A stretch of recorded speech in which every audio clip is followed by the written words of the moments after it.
Խոսքը գնում էր էլեկտրոնային կրիչների մասին էր խոսքը գնում, փաստաթղթերի մասին էր խոսքը գնում էր այնպիսի փաստաթղթերի եւ էլեկտրոնային կրիչների, որոնք կարող են գործի համար էական նշանակություն ունեցող ինչ-որ տեղեկություններ պարունակեն, sense համառոտ ասեմ, որպեսզի դուք նաեւ պատկերացում ունենաք, խոսքը գնում է նախկինում պաշտոնական լիազորությունների չարաշահման, փողերի լվացման, ես ավարտեմ, փաստական հանգամանքները ամբողջ չեմ կարող բացահայտեմ նախաքննական գաղտնիքից ելնելով, բայց համառոտ հետևելն է, փողերի լվացում, պաշտոնական լիազորությունների չարաշահում, ապօրինի ձեռնարկատիրություն եւ այդ բոլոր գործողությունների արդյունքում այնպիսի փաստաթղթեր, էլեկտրոնային կրիչներ կամ այլ փաստաթղթեր, որտեղ որ կարող են ինչ-որ սղագրումներ իրենց մեջ պարունակեն, որոնք որ վկայում են եւ խոսքը գնում է ապօրինի ծագում ունեցող գույքի մասին։ Հիմա ձեզ ամբողջությամբ այդ իմաստով ներկայացնեմ հետեւելը։ Խուզարկությամբ ինչ որ հայտնաբերվել է,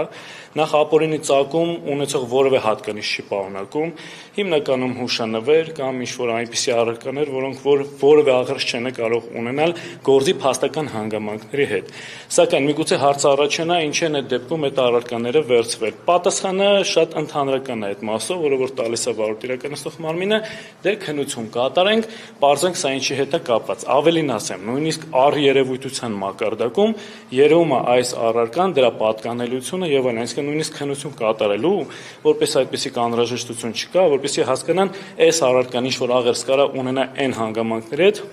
որ ես քիչ առաջ նշեցի։ Պարոն Ալեքսանյան, բայց ձերբակալված անձի մասին է նշվում, տեղյակ եք ովքեր են, բացի երկրորդ նախագահը եւ ավագ որդին։ Չէ, անկեղծ ասած մենք խուզարկության ենք մասնակցում, ինչ որ տեղյակ ենք մամուլից, որովե մեկնաբանություն այս մասով չեմ կարող ասել։ Ես ընդամենը մի բան ֆիքսեմ, տեսեք, ըստ էության բոլորի համար հայտնի է, որ պարոն Լևոն Քոչարյանը հանդիսանում է ԱԺ պատգամավոր։ Հետևաբար այստեղ պետք է մենք վերհանենք հետևյալ հարցը, թե առասարակ այս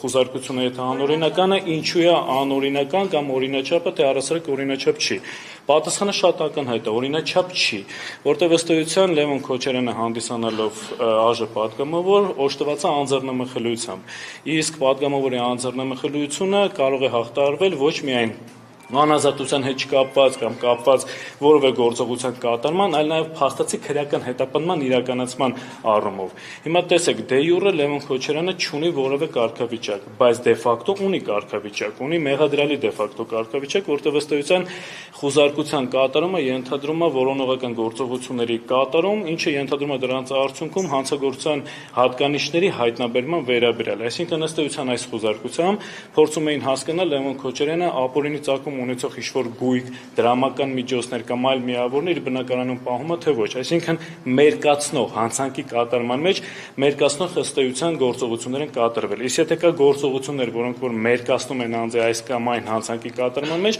այսինքն վերջինիս արդեն իսկ փաստացի կասկածում են եւ մեղադրում են ինչ-որ արարքի կատարման մասով։ Սա ենթադրում է, որ սա փաստացի քրեական հետապնդում է, ինչից հետեւություն, որ փաստացի քրեական հետապնդման պարագայում գլխավոր դատախազը պետք է գար ազգային ժողով համապատասխան միջնորդագիր ներկայացներ անձեռնմխելիության հաղթարման, որպեսզի նաև հենց փաստացի քրեական հետապնդում սկսելու թույլտվություն ստանար։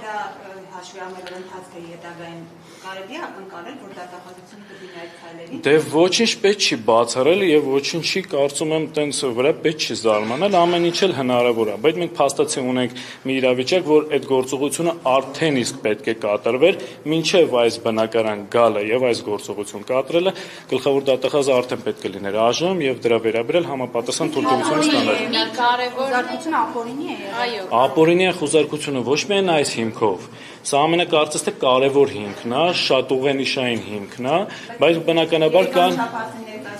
Սա մեկ այլ առհասարակ երևույթ է։ Բնականաբար խուզարկությունը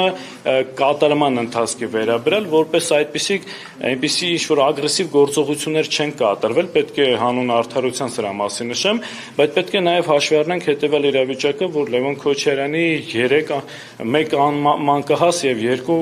անչափահաս երեխաները գտնվում էին տանը, եւ ես կարծում եմ, որ նման այսպես ասած դիմակավորված անձանց օժանդակությամբ եւ միջոցով այս գործողության կատարման անհրաժեշտությունը առհասարակ չկար։